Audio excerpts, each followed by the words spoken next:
Hello YouTube, it's Grace again, and today I thought we'd be doing the best and the worst of 2016.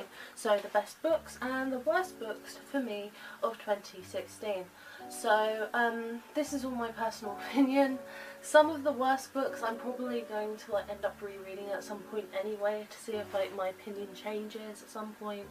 But yeah, we'll see how that all goes.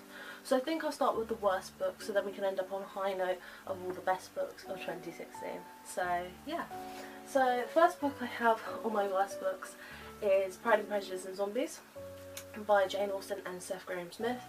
And the reason why I think I really kind of dislike this book, I mean I like the plot and everything, but the slow pace was kind of killing me, and I think I'm a reader who generally prefers faster paced books, and this was really slow to me.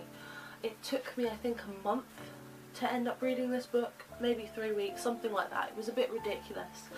I actually breezed through like the last 100 pages of this book because I really enjoyed the action scenes of it, but the beginning and the middle was just dry and draining, and I just was really bored reading this book, and that's a bit sad. But yeah, I don't think I'm ever going to end up rereading this, but who knows what will happen. Next I have Cinder by Marissa Meyer. Don't kill me, okay? I think I read this at a wrong stage in my reading life this year. I read it at a point where I felt I kind of had to read it because my friends were always encouraging me, saying, oh yes, it's a good book, read it, you'll enjoy it, everything and everything. I really wanted to enjoy this book, but I really was kind of feeling slumpish at that point while I was reading this book, and I gave it a goodish rating, but I don't really think of it memorably and happily, to be honest with you. So yeah, Cinder's on one of my worst books of the year, but I will probably end up rereading it at some point. Next I have V. Schwab's A Darker Shade of Magic, which is the first book in her trilogy, I like to say it is, because there's A Darker Shade of Magic, A Gathering of Shadows and A Conjuring of Light. I think that's it in the trilogy. So I read this book as part of a book club, and I enjoyed it-ish, but I, to be honest with you, was really bored. It wasn't until we got to like page 230, 250, something like that, that I began to enjoy it, and that's about this much of the book in. So I had to read that much before I started to enjoy it.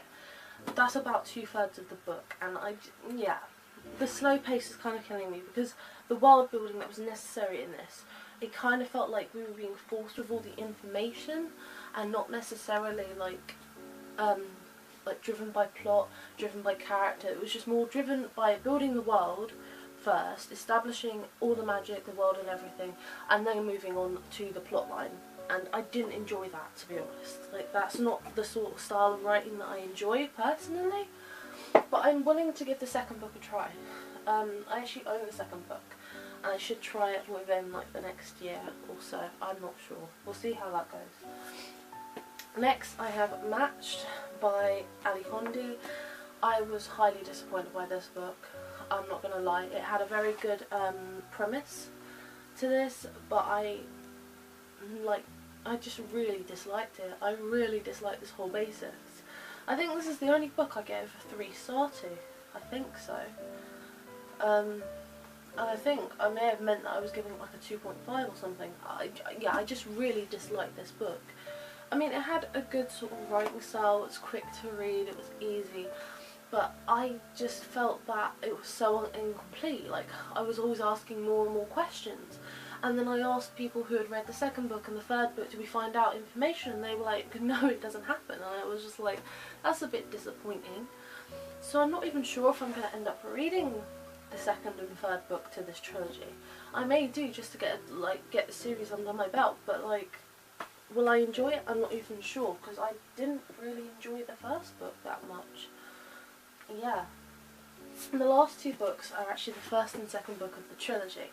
So I have The Kiss of Deception and The Heart of Betrayal, both by Mary E. Pearson. The only reason why I haven't read the third book is because it isn't in paperback yet. Life problems. But yeah. So these books I quite enjoyed. I wouldn't say my favourite sort of books in the world, but to be honest, I felt the plot was somewhat predictable. Like, this book, the first book got me thinking a bit, and then the second book, I was just like, it's predictable, it's predictable, it's predictable, and I'm kind of bored now. And it was just very sad to end up reading, because I didn't really enjoy this thing, because I felt the premise was brilliant. But don't read the book, don't read the blurb of the book, because usually when I buy a book I read the blurb first, and if the blurb intrigues me then I'll read the book, and that's how I choose books for my TBR. Sometimes I look and think, oh yes, I'm in the mood for that, oh yes, I'm in the mood for that, but I felt like the blurb on these books just told you the entire storyline of the entire book, and that's just a massive spoiler on the back of the book alone, and I just found it really boring because I could already predict what was going to happen, and that's why I guess I'm putting these on the worst of 2016 pile. Okay, so now on to I guess the best books of 2016 for me. So I couldn't decide what was exactly the best, so we'll see how it goes as I keep talking, but yeah. So firstly, Illuminae. I read this book at the beginning of the year. I think it was one of the first books I read this year actually. Highly enjoyed it, absolutely loved it. Loved the sequel Gemma, but choosing between the two, Illuminae was my favourite book. So yeah, Illuminae is the first one on the best books of 2016. Next I have Emerald Green, which is the third book in the Precious Gemstone trilogy by Kirsten Gear, and this trilogy was a very good trilogy. In fact, I absolutely love this trilogy. It's such an easy read, something that kind of brightens my day up, just thinking about. And yeah, although Emerald Green was the one I gave a lower rating to, then I think Sapphire Blue, I think, was my highest rating out of the three, which is the second book. I absolutely adore the third book. I think the more that I reread it, the more that I kind of enjoy it, so it's a bit addictive to read, and therefore I'm putting Emerald Green on the one for best book out of that trilogy, but best book in 2016. Next I have Howls Moving Castle by Diana Vine-Jones. I absolutely adore this book. I adore the film. The film is actually my favourite film. I love Howls Moving Castle. In fact, I just love like all the sort of Studio Ghibli films that I've watched so far, which are quite a lot of them. I have a bit of an addiction problem, yeah. But I really enjoyed reading this book and then contrasting it to the sort of portrayal that was in the movie, and I made a video like sort of discussion about the differences and similarities and the perceptions of the author and the director and how they approach the book. But yeah, Howls Moving Castle was actually one of my favourite reads because it was so whimsical and it's middle grade and it's so basically enjoyable to read. So onto a book I don't actually have with me because it's at my uni accommodation, but it's only at my uni accommodation because I was lending it to my housemates, and that book is Everything Everything by Nicola Yoon. I absolutely love that book, love it. I have to thank Arnica for basically encouraging me to read that book because I just remember I was sitting like on my bed kind of bored and I was like, okay, I need a book to read. And then I was talking to Arnica who just finished it and she was raving about how good it was, and I was like, okay, I need to read this book. And then like 3 hours later, done. I was like, oh my god, Arnica shattered my heart now. Yeah. So Everything Everything I think is definitely going to be on my top for this year. I really enjoyed it. I love the characters and I cannot wait to read The Sun Is Also a Star. So next on the list I'd have to give Empire of Storms by Miss Sarah J Maas. I absolutely adore this series. Like literally, it's one of my favourite series of all time. In fact, I think this may actually be my favourite book of the series. I'm not sure. I can't decide between this and Queen of Shadows, because I did post a read-along for all of the books, where I did post reviews each week for each of the books in August, upcoming for this release. And I may do it in 2016 for the 6th and final book of the series. Can't believe that, the series is almost over. That's so sad. But yeah, Empire of Storms by Sarah J Maas.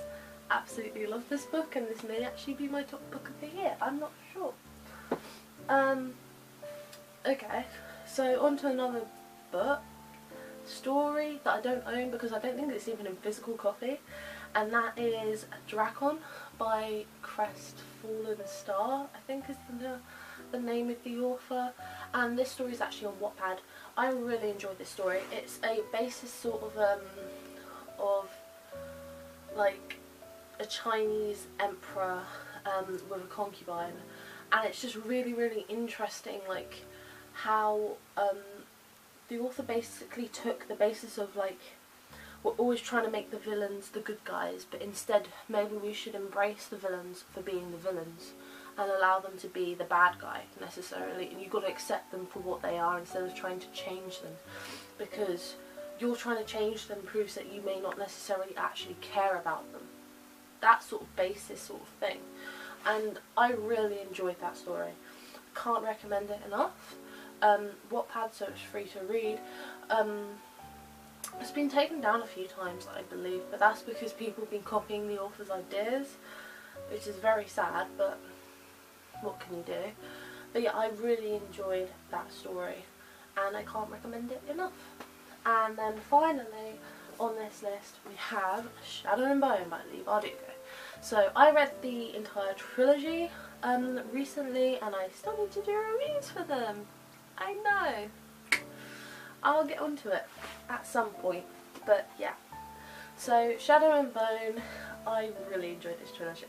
I love the writing style, I love how quick paced it was, I just enjoyed it, and it was kind of uplifting for the mood that I was in at that point. Uni was killing me, it was still killing me, and this trilogy really gave me a sort of uplift. I was just reading it whenever I had a break, or even sometimes when I was supposed to be doing an essay. Instead I was reading the trilogy. It was just something I needed at that point in time, and that's why I think I really enjoyed it. And I think my favourite book was actually the first book, so Shadow and Bone. I really liked how this one was sort of like wrapped up neatly in a bow almost. Like everything was, like every event that happened in this book happened for a reason, and that reason basically culminated to the plot which was in this book. And yeah, so